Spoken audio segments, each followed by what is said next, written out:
On the day my fiancé pretended to have amnesia, he dragged me to the Civil Affairs Bureau and turned the marriage certificate we got just the day before into a divorce certificate. 2 days later, the wedding I had carefully prepared was held as scheduled. The groom was still him, but the bride had become his on-off ex-girlfriend. When we met again, his eyes were red as he grabbed my hand. "Olivia, where have you been? Why haven't you come to see me for so many days?" I pretended to be blank-faced, looking at him like a stranger. "Sir, who are you? Do we know each other?" "Olivia.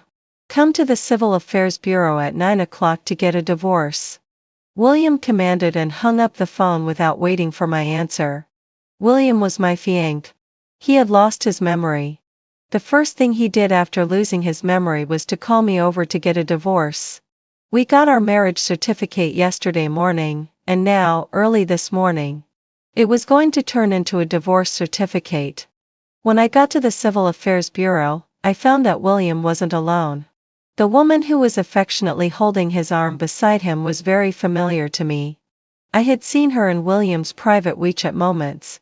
Her name was Emma, and she was his ex-girlfriend who had been on and off with him for 5 years. It seemed that she didn't disappear from William's moments, which were only visible to himself, until I showed up. Now that William had lost his memory and forgotten only me. So she was back by William's side.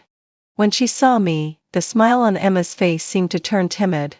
She stammered, "Miss Olivia, don't get me wrong. William and I are just..." As she spoke, she didn't let go of his hand.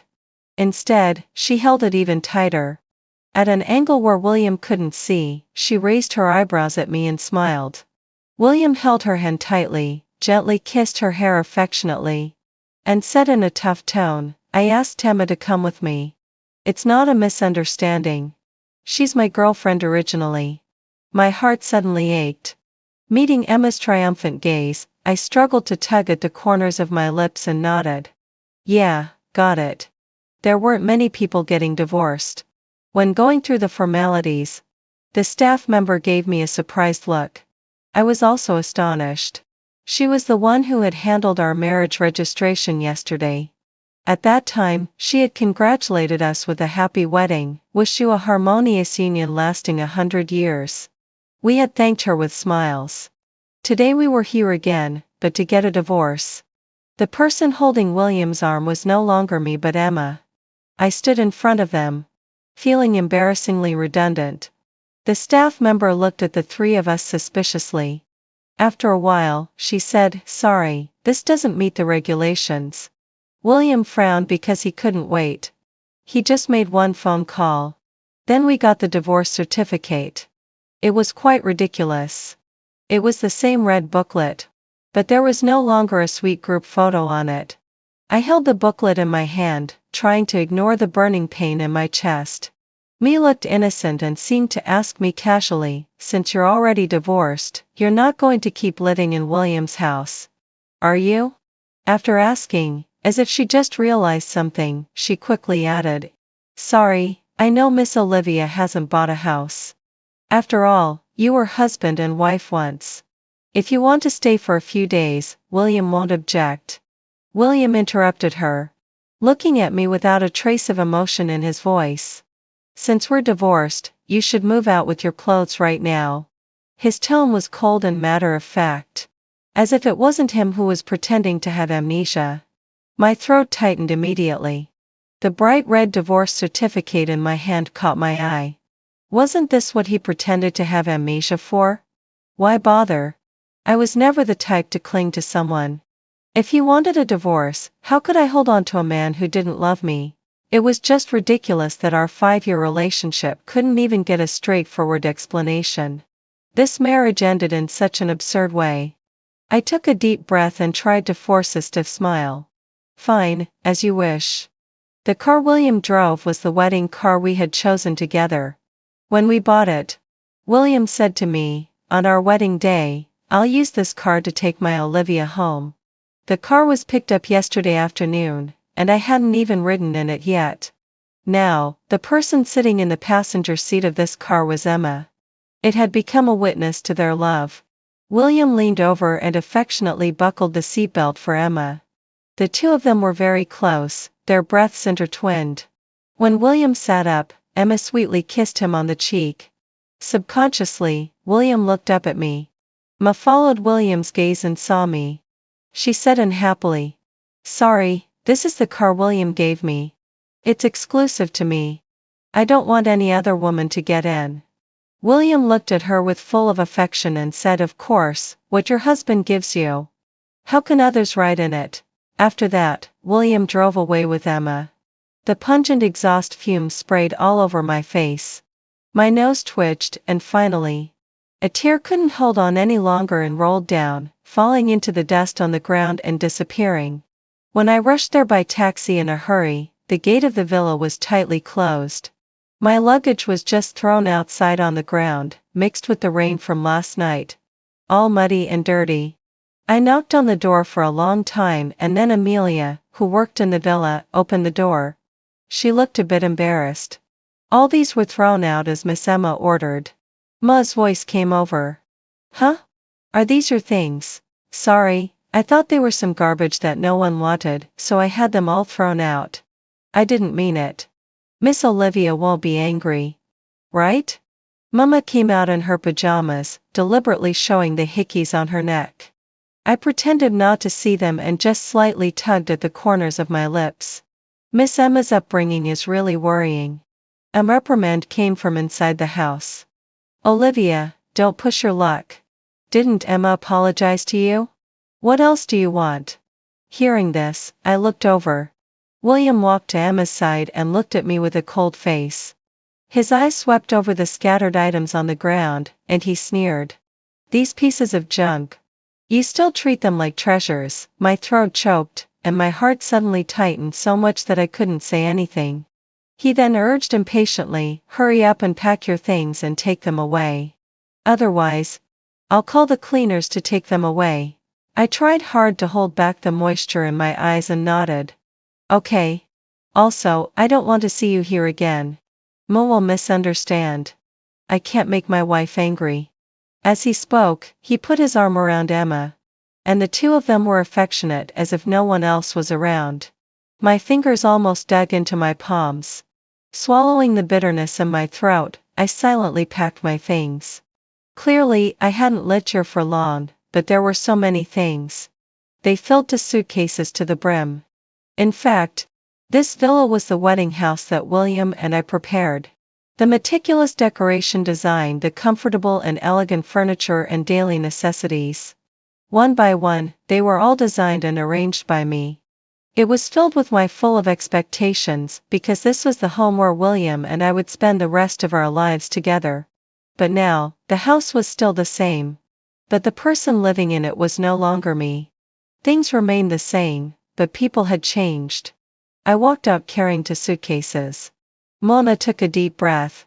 "Without this garbage, the air is much fresher." Hearing this, William ordered, "Amelia, tell someone to clean the whole house thoroughly. If there are any more of her things, throw them all into the trash can." I stopped in my tracks. The wind blew across my face, and I didn't know when the tears in my eyes had completely dried up. I turned my head and curled my lips at Emma, saying, "The trash I don't want is yours. I've rented a place near the studio. I used to think the rent there was too high and was reluctant to rent it. I saved all my money, only wanting to focus on my career. Because when I was with William, I was always afraid that there was too big a gap between us. After all, I'm just an ordinary person, and there is indeed a huge disparity between me and the young master of the William family. Now I've fallen from the clouds and returned to my humble life. Yet, I feel incredibly relaxed. I lay in bed, unconscious for 24 hours. Until I received a call from my partner, Olivia, there's an important wedding tomorrow. I'm a wedding planner and co-founded a wedding planning company with a friend. The wedding that was originally scheduled for tomorrow, the one between me and William, was also something I spent 3 months designing and preparing for. Now, this wedding became a mirage even before it started. When I heard those familiar words on the phone, my heart skipped a beat. I asked in a trembling voice, Who are the bride and groom? The names William and Emma drilled into my ears. My head started buzzing. I can't possibly preside over their wedding. My partner's cautious voice came through. Olivia, they specifically asked for you. You know that if you don't go, our studio. With just one word from William, I'll be left with no way out in this city. I hung up the phone and slumped onto the bed. William was coming after me. He specifically named me to plan his wedding. They took the initiative to provoke, and I had nowhere to hide. I quickly got myself together and rushed to the wedding venue. What greeted my eyes was the breathtaking lavender sea in the manor. As the gentle breeze blew, the lavender branches swayed with the wind, like purple waves. Initially, the wedding venue was set here because I loved lavender the most. I hoped that on the most important day of my life, I could hold hands with the one I loved most and walk into the rest of our lives in a sea of lavender. But now, seeing the sea of flowers again, my heart was filled with nothing but bitterness. I suppressed the bitterness and discussed the wedding arrangements with Emma in a businesslike manner. She had a lot of complaints, kept pointing and making me make changes. William sat patiently beside her. His hand was around Emma's waist, and there was not a trace of impatience on his face. Just a few days ago, he held me in his arms like this, listening to me plan our wedding without getting tired. After making me busy for half a day, Emma finally said, "Forget it, let's just go with the original plan. After all, Miss Olivia is the most familiar with the original plan. I trust Miss Olivia to handle it." I looked at the dense notes on the tablet and tightly clenched my fingers. The original plan she mentioned was actually the one I made for my own wedding. William knew that too. May looked at my speechless expression and happily curled the corners of her mouth. She said casually, "The wedding will be held tomorrow morning. Although it's a bit rushed, I believe Miss Olivia will be able to make it perfect, right?" I was stunned for a moment. My wedding with William was also originally scheduled for tomorrow morning. I looked up and met Emma's triumphant gaze. The wedding I painstakingly planned for a month had now become Emma's.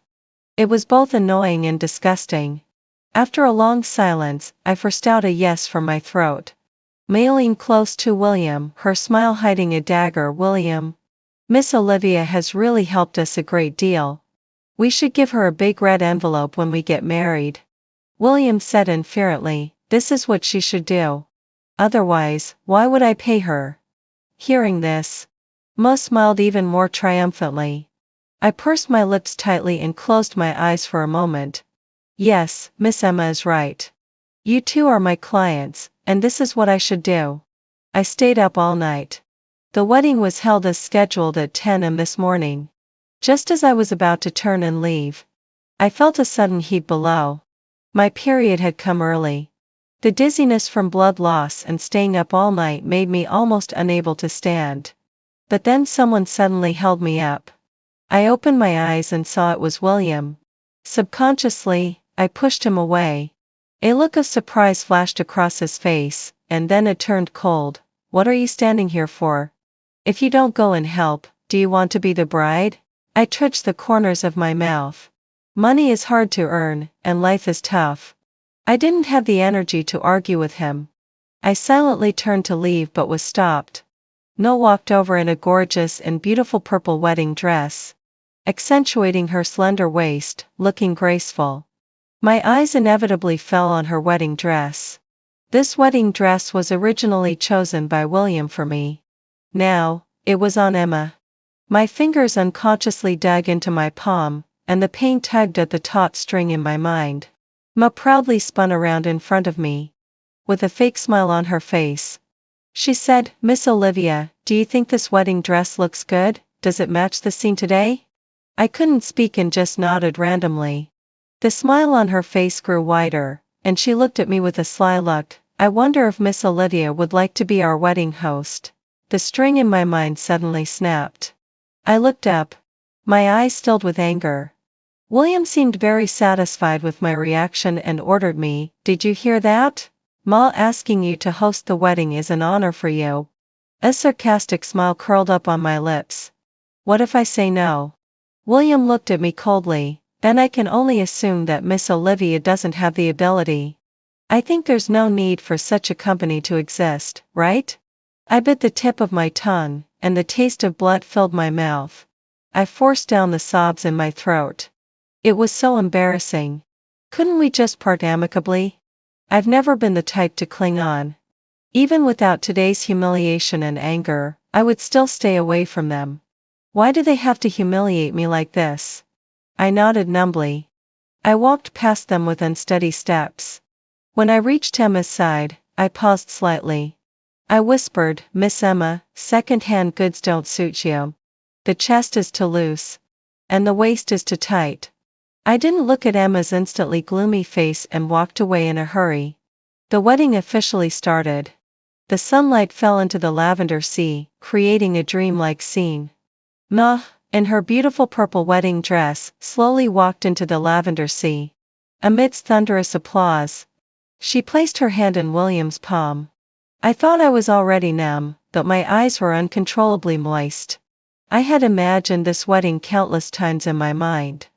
In these 3 months I had gradually made it a reality. But the bride wasn't me.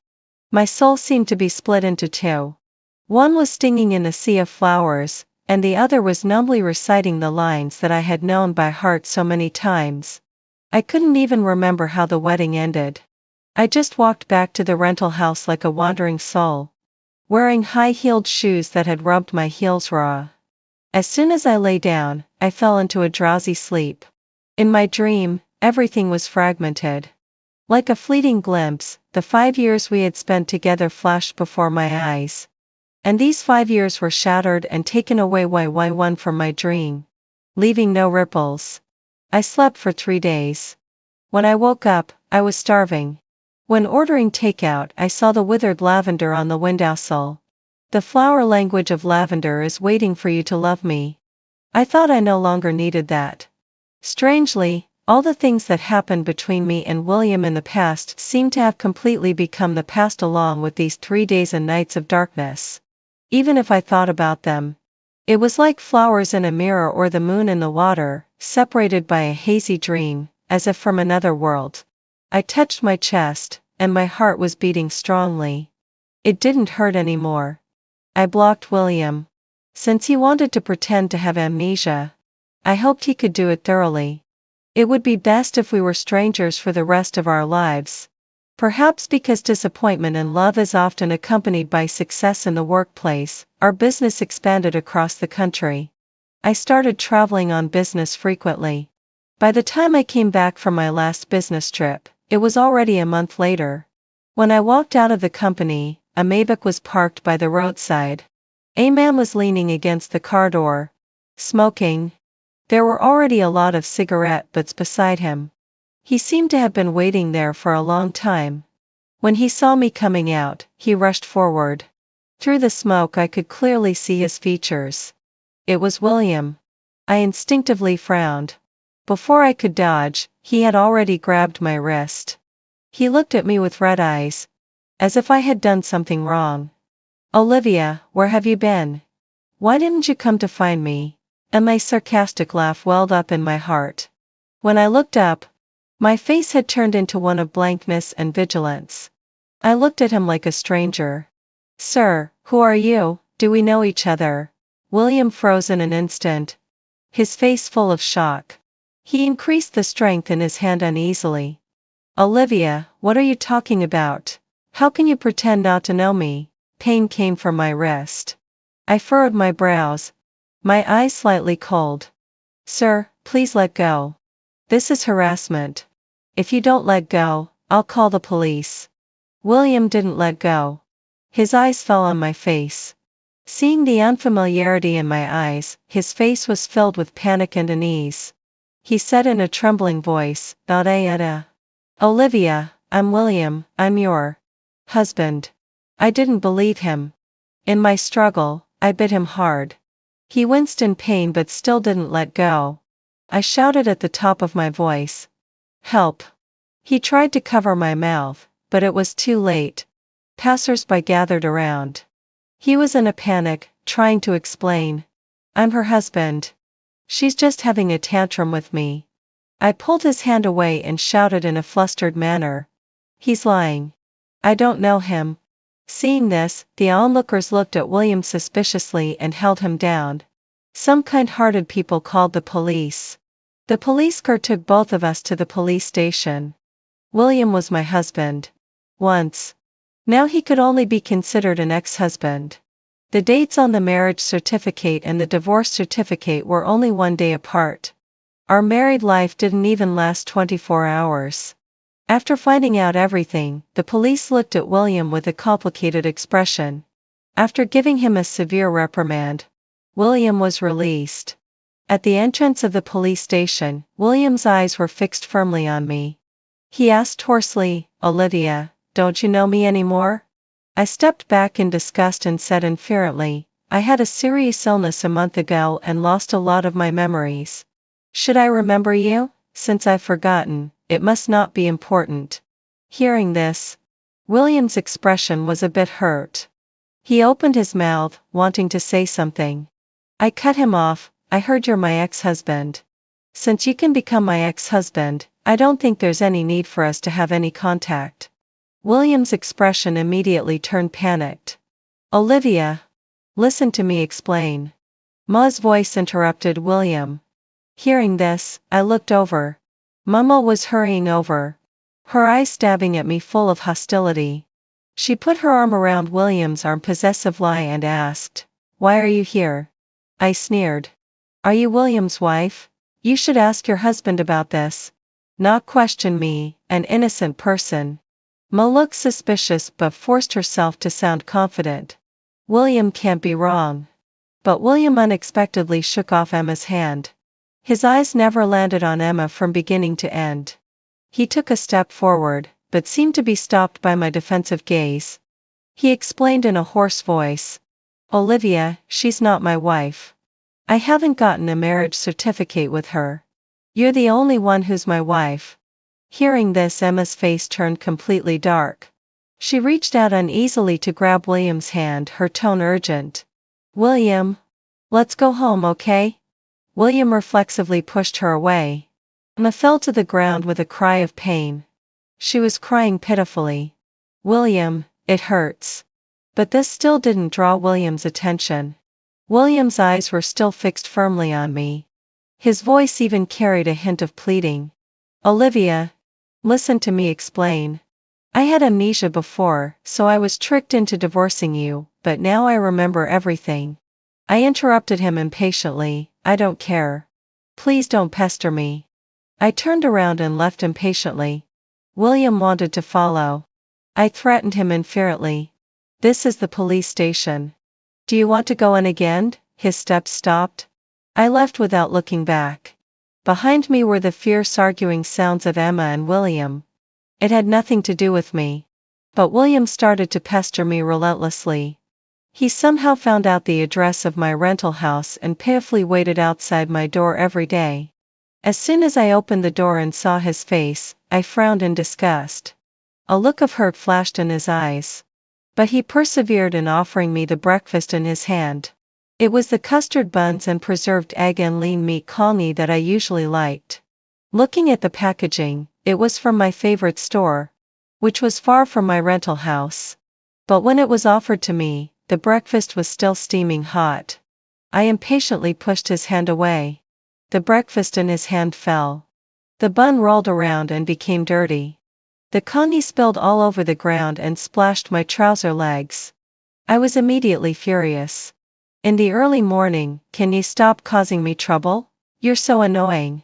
He looked at me with a hurt expression. A little bit of the congee spilled on his hand, making it red from the heat. But he said humbly, "Olivia, I'm sorry." I didn't bother to listen to his explanation and slammed the door shut. I changed into a new set of clothes and ignored William, who was waiting outside the door. He followed me like a dog, but was sprayed in the face by the exhaust of my car. At noon, he relentlessly sent flowers and lunch. I refused them all. The delivery guy made several calls to him in a state of helplessness. Finally, he could only helplessly place the flowers and lunch at the entrance of the company. The weather was hot, and the lunch that had been left there for the whole afternoon gave off a disgusting sour smell.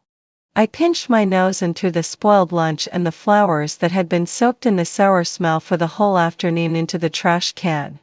When I looked up, I met his hurt gaze. I tightly furrowed my brows, and words of rebuke blurted out, "Why do you always cause trouble for others?" William pursed his lips tightly, and a layer of gloom seemed to cover his eyes. I rubbed my temples with a headache and said dissatisfied lie, "William, what's the point of doing all these? I don't remember you. And I don't want to remember you. Can you stop disturbing my life?" William's face immediately turned pale.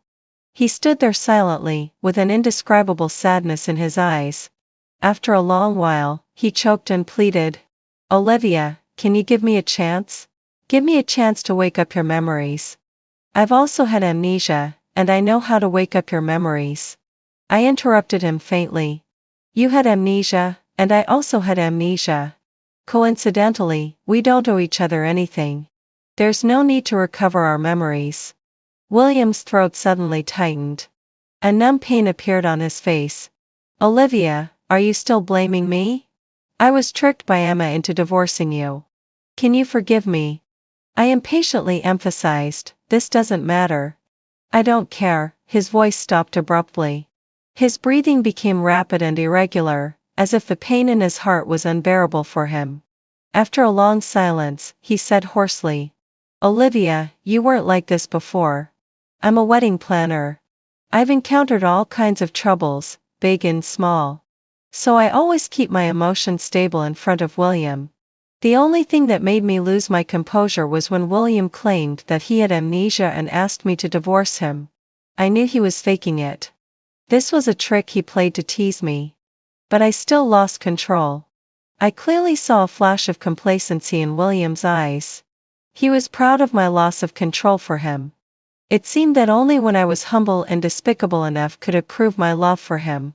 How ridiculous. Was he still a primary school student? Testing a girl's love for him by humiliating her?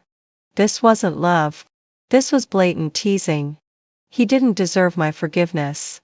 I turned William away again and again. But he still appeared in front of me tirelessly and frequently. Every time I trampled on his feelings, an indescribable sadness would appear on his face. But the next day he would still humble himself to please me. One late night, I was watching food videos and got craving, and casually posted a WeChat moments. The caption was, "Really want to eat." Half an hour later, my door was knocked. William was standing at my door, his forehead covered with fine sweat. In his hand was the food I had posted in the moments. Listening to his out-of-breath gasps, I could imagine that he must have run to several places in the middle of the night before finally finding the food I wanted to eat. But he didn't say a word about his hardship. He just held out the food in his hand and said humbly, "Olivia, didn't you say you wanted to eat? I bought it for you." There was no joy on my face as he expected. Instead, there was a deeper sense of disgust. I pushed his hand away and cursed, "Did you do this on purpose? You clearly know I'm on a diet, and you deliberately make me eat high-calorie food at night. Why do you always make things worse?" I angrily slammed the door shut. At the end, they still felt angry and opened the door again. William's disappointed face instantly brightened, and his eyes sparkled. He hoped, "Olivia, are you willing to accept my feelings?"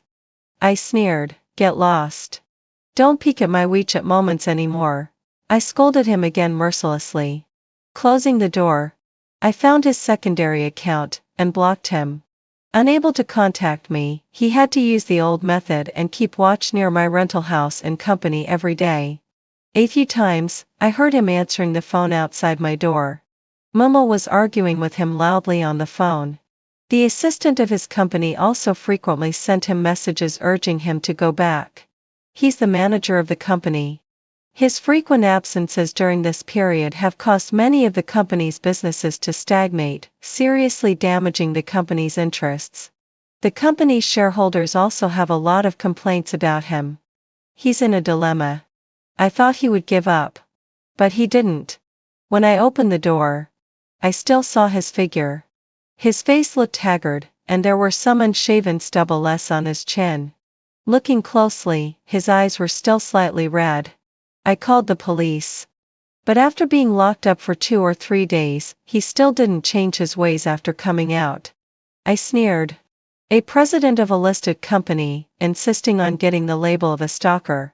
How can you be so despicable? William gritted his teeth, and his jawline was tightly tensed. He silently expressed his persistence. But I was already tired of this boring game. I crossed my arms over my chest and looked down at him. So, what do you need to do to give up? Hearing this, William suddenly stood up straight, his eyes lighting up. He said overjoyed, "Olivia, give me a chance. Let me try to help you recover your memories, okay? As long as you remember everything, you will definitely come back to me." I stared at him meaningfully for a long time. "Are you so certain that as long as I remember everything, I'll change my mind? But whether I have amnesia or not, it's a fact that you divorced me, and it's also a fact that you had a wedding with Emma. I don't think I'll forgive you even if I recover my memories." Facing my aggressiveness, William subconsciously took a half step back. His eyes dodged, and he no longer looked me in the eye. But he said firmly, as if trying to cover up his guilt, "Olivia, as long as you remember everything, you will definitely come back to me." I didn't bother to expose his self-deception and said inferently, "I'll give you a week. If you can't make me change my mind, don't pester me anymore." William pursed his lips and negotiated. "Can it be a month?" I furrowed my brows and said irritably, "Don't bargain with me here. I don't want to waste time on you. You're running out of time, aren't you? If you keep pestering me, you'll be the one with more to worry about." William gritted his teeth and remained silent. I raised my hand to close the door. He reached out to stop me and replied, "Okay." After that he looked at me with a deep gaze. In his eyes, longing and hope intertwined. He grabbed my hand and took me to all the places in this city where we had left our footprints. Our first encounter was his love at first sight for me. Just because of a fleeting glance, he deliberately got close to me. Unlike those playboy rich kids on the surface, when he pursued someone he didn't rely on money and power. He would carefully find out my preferences and look for common topics with me. I loved drinking milk tea. Eating desserts, like lavender, my favorite game, my favorite color. My aesthetic and values. He found out all these clearly. When chatting with him, I felt that we had a lot in common and had a great conversation. So I let down my guard and gradually enjoyed it. He was like a huge net enveloping me overwhelmingly. By the time I fell in love with him, there was no escape for me. During the 3 years of our relationship, I wasn't unaware that he wasn't as wonderful as when we first met. But I thought this was just a normal state of love. When you fall in love with someone, you keep lowering your bottom line and tolerantly accept your lover. However, William's true nature was even worse than I had imagined. I listened to his babbling in my ear, talking about one of the stories between him and me in the past. I just looked at him with an expressionless face. He looked away in embarrassment, not daring to meet the indifference in my eyes. As I listened further, I couldn't help but frown. The so-called beauty in his words had long been replaced by the humiliation and degradation he had inflicted on me and my heart. I couldn't be moved in the slightest. Facing my indifference, his eyes gradually turned red. He opened the photo album on his phone and talked about the origin of each photo. As he flipped through the photos, suddenly, there were photos of him and Emma. He panicked and put away his phone, stuttering, "Olivia, I just asked curiously. I heard that Emma is your ex-girlfriend. You two had an on and off relationship for 3 years. Why aren't you with her?" William suddenly fell silent. After a long while, he said in a deep voice, "She's just my past. Olivia, the person I love now is you." I retorted, "But when you lost your memory, the only person you forgot was me, and the person you chose to marry was her. This shows that I'm not irreplaceable. And it also shows that she's very important to you. So, why do you still hold on to me? Isn't it good to be with her?" William's lips turned pale for a moment. And he couldn't say anything. I said casually, since you could forget, it means that what was forgotten wasn't important. The same goes for you and me. I looked straight into his eyes and added lightly, moreover, amnesia has never been an excuse to humiliate others. His breath hitched, and panic instantly spread from the bottom of his eyes to his entire eyeballs. His lips moved, but his throat seemed to go hoarse. After a long while, he said in a low voice, Olivia, there are still 3 days left. I will definitely make you remember our past. I sneered and didn't say a word. On the 4th day he brought the blue cat that had been sent to the pet store for foster care. The blue cat rushed to my feet and affectionately rubbed against my hand, unwilling to leave. As I stroked its dull and withered fur, my body suddenly froze. This blue cat was a birthday gift he gave me on my 26th birthday. In a large bouquet of lavender, there was a 3-month-old kitten hidden. The kitten's cute appearance, peeking out from the flowers, made people's hearts melt. He held the flowers and the cat, with a gentle smile on his face, saying, Olivia, would you like to give this little kitten a home? I stroked the kitten's furry little head, and my voice unconsciously softened. Little kitten, would you like to come to Auntie's home? The little kitten let out a weak meow. Louder than the meow was William's response, yes, I'd like to. He squeezed next to me, with a smile in his voice. The kitten still lacks a father. You don't want it to grow up without a father's company at such a young age, do you? I understood the meaning behind his words, and my face instantly turned red. I mumbled, wishful thinking. But under his persistent pestering, I finally agreed to live with him. Now, as William talked about this memory, his eyes were filled with tender affection. I stroked the blue cat curled up on my knees, looking dazed, my heart as calm as still water. I remembered the day I was kicked out by William. All I could take away were things considered trash in their eyes. Even this blue cat, which was a birthday gift from him to me. Nominally mine. But I couldn't take it with me. My sarcastic smile curled up on my lips. I put on a stern face and started to scold. How could you put the cat in the lavender? Don't you know that lavender is toxic to cats? What if the cat gets poison after eating it? Furthermore, who would give a living being as a birthday gift? This is a life, and the person raising it needs to take responsibility for this life for a lifetime. Or is a cat nothing in your eyes? You can raise it when you want and abandon it when you want. My succession of accusations left William stunned. He looked at me in a fluster, opened his mouth, and fell silent again. I held the blue cat in my arms, feeling pity. The cat was given by William, but I was the one who raised it. I had never raised a pet before. After looking up information, I found out that cats couldn't be in contact with lavender. Since then, I had kept the lavender and the cat apart. But he didn't notice. So much so that now, he could still confidently mention this matter in front of me.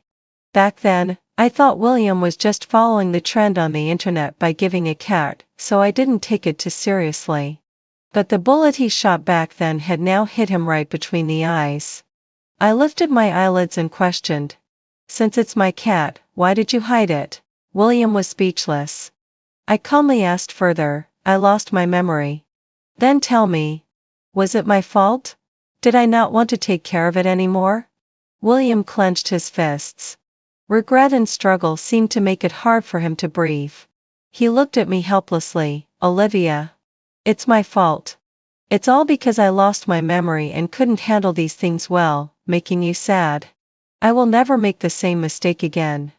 I casually concluded, amnesia isn't a reason for you not to take good care of a cat. I turned my eyes away, not looking at his dejected expression. I informed him. Since it's my cat, I'm taking it with me. At these words, William's face instantly brightened. Olivia. I knew you wouldn't abandon the cat. I rudely interrupted him. Draw up a contract. You're not allowed to snatch the cat from me again. The arc of William's mouth froze.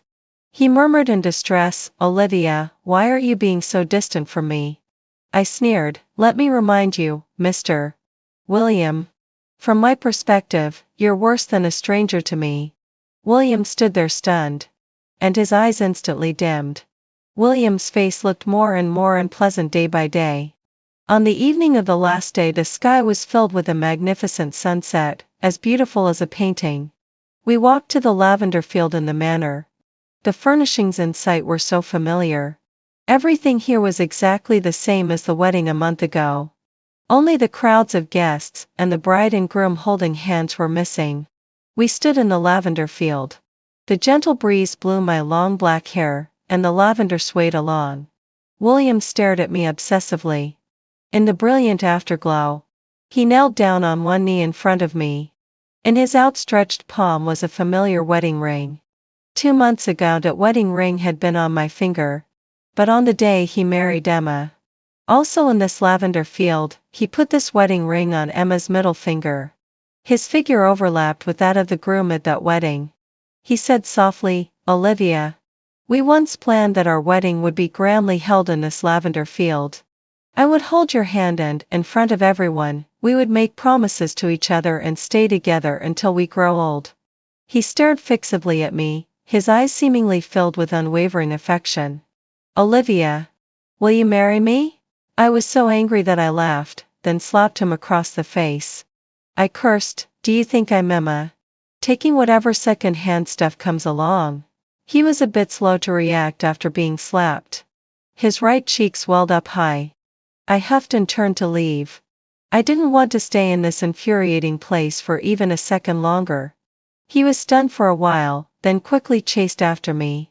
I stopped in my tracks and said coldly, "That's enough. It's the last day. Don't pester me anymore from now on." He grabbed my wrist in a panic. His eyes were blood red. And he looked pitiful. "Olivia, can you go to one more place with me for the last time?" I impatiently tugged at my wrist. He didn't let go, and his eyes were full of humility. "Just this last time." I had no choice but to say, "Fine." When the car stopped in front of us was a familiar villa. He hesitated and said, "Olivia, do you remember? This is our home." Home? 3 months ago, I was embarrassingly kicked out from here. My voice was firm. "This is not my home." William's expression turned lonely for a moment. He instinctively wanted to hold my hand, but I deliberately avoided it. I said coldly, "Mr. William, mind your boundaries." He pursed his lips and remained silent. In the standoff, the door was pushed open from inside the villa. Miss' hair was messy, and she looked haggard. But when she saw William, tears welled up in the corners of her eyes. She rushed forward and hugged William excitedly. "William, you're finally back. Do you know how long I've been waiting for you at home? You bad guy, I'm pregnant. The baby is already 3 months old. You're going to be a father." William's expression instantly darkened. His eyes looked at me uneasily, while his hand subconsciously pushed Emma away with force. With a bang, Ma's body hit the doorframe and then fell heavily. Ma's face turned deathly pale in an instant. Her hand was placed on her slightly protruding abdomen, and the pain distorted her expression. Fine beads of blood seeped out from under her body. Bright red and striking. She sobbed uncontrollably and stretched out her hand towards William feebly. "William, quickly save the baby in my belly." But William took a step back.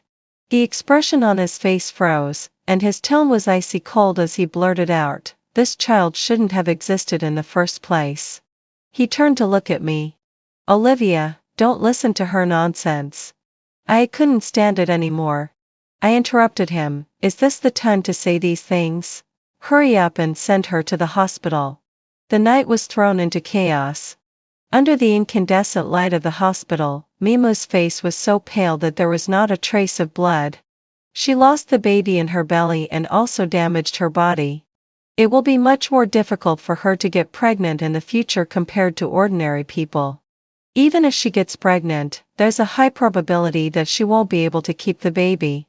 After a while, Emma stirred. She lifted her empty eyes and stared fixedly at me. "It's you. It's all your fault. You made me lose the baby. It's all your fault." She struggled to lunge at me from the bed. I quickly took a few steps back. William immediately stepped in front of me to protect me. He shouted angrily, "Emma, have you had enough?" Tears streamed down Emma's face in an instant. She stared at William with wide open eyes, almost splitting her eyes in anger.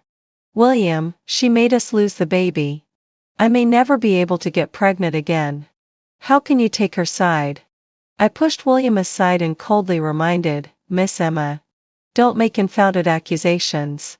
There are surveillance cameras at the entrance of the villa which record everything clearly. If you hit your head and lost your mind, go back and watch the surveillance carefully." Emma's throat choked.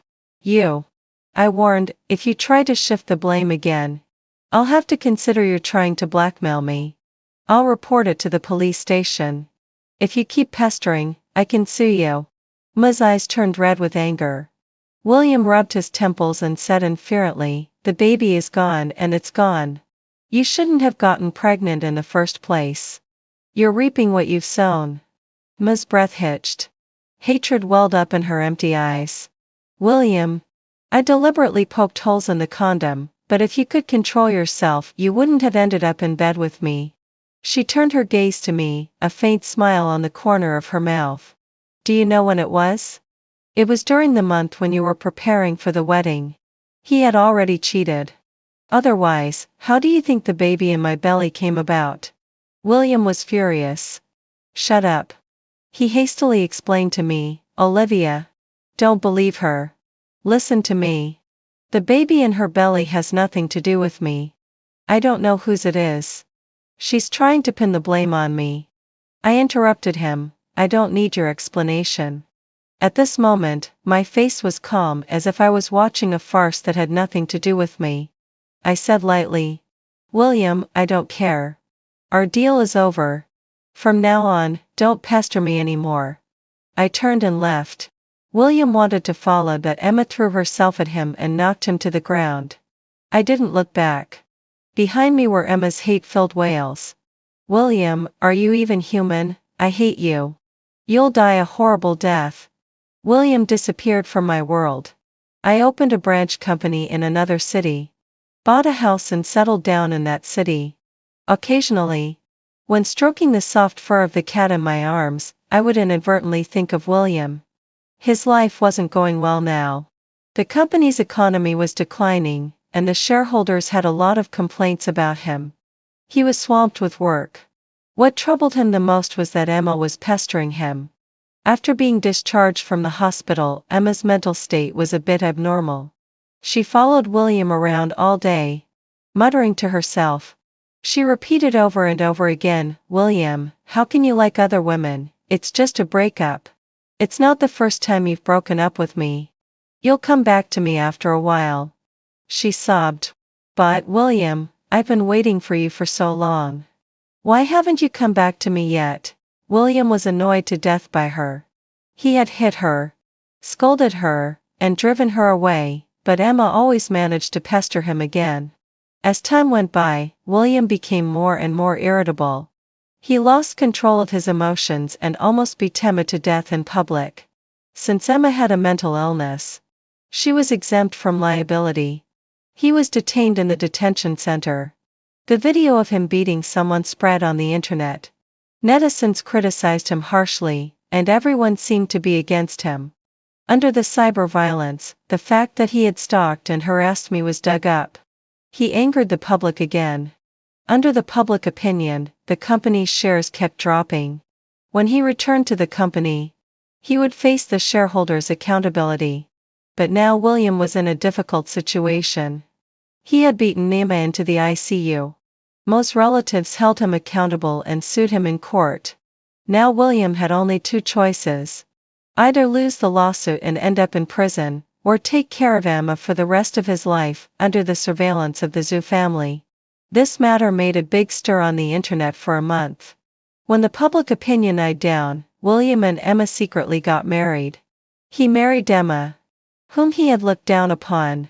And for the rest of his life, he would have to take good care of Emma, whose mental state was sometimes normal and sometimes crazy, under the supervision of Emma's family. He will be haunted by Emma for the rest of his life. I never thought I would meet William again. It was just a coincidence. When he caught sight of me, his eyes were filled with complex emotions. After a long while, he called out to me, "Olivia, are you doing well now?" I glanced at William. Obviously, he wasn't doing well at all. He had grown white hair, there were more wrinkles at the corners of his eyes, and his face carried a sense of gloomy depression. I heard that he still holds shares in the company, but has no real power. For a man in the prime of his career development, this is a huge blow. I raised my eyebrows and ignored him. Before I got into the car, his eyes were still fixed on me, reluctant to move away. I turned my head back. He was at a distance where he could clearly hear my voice. I said infuriately, "My amnesia was faked. And I also know that yours was faked. We're quits." William's pupils suddenly dilated. He wanted to rush over and question me, but was held up by Emma, who appeared out of nowhere. Without hesitation, I got into the car and drove off, leaving him nothing but the exhaust fumes. When I was with William, I found out that he had an ex-girlfriend with whom he had an on-off relationship for 5 years. It would be a lie to say I didn't mind. He repeatedly assured me that he would have no contact with Emma at all. But during the month when I was meticulously planning our wedding, he had an encounter with Emma again. On the morning after we got the marriage certificate, I left in a hurry due to work. When I came back earlier, I heard unbearable sounds coming from the bedroom. It was William and Emma. It was like a bolt from the blue. I didn't even have the strength to push the door open. I didn't expose them. I left William a bit of dignity. Cheating is my bottom line. I couldn't tolerate it. But for a moment, I couldn't bring myself to speak. However, William became greedy. I overheard him making a phone call to his buddy. He said casually, "I regret it. I don't want to be tied down by marriage at such a young age. Besides, she doesn't seem to love me as much as Emma does. Mama would do anything for me. She's different. She's too calm. A bit boring. I want to be apart from her for a while. When I figure things out, I'll go back to her." Amnesia? If I pretend to have amnesia, will she lose control for me?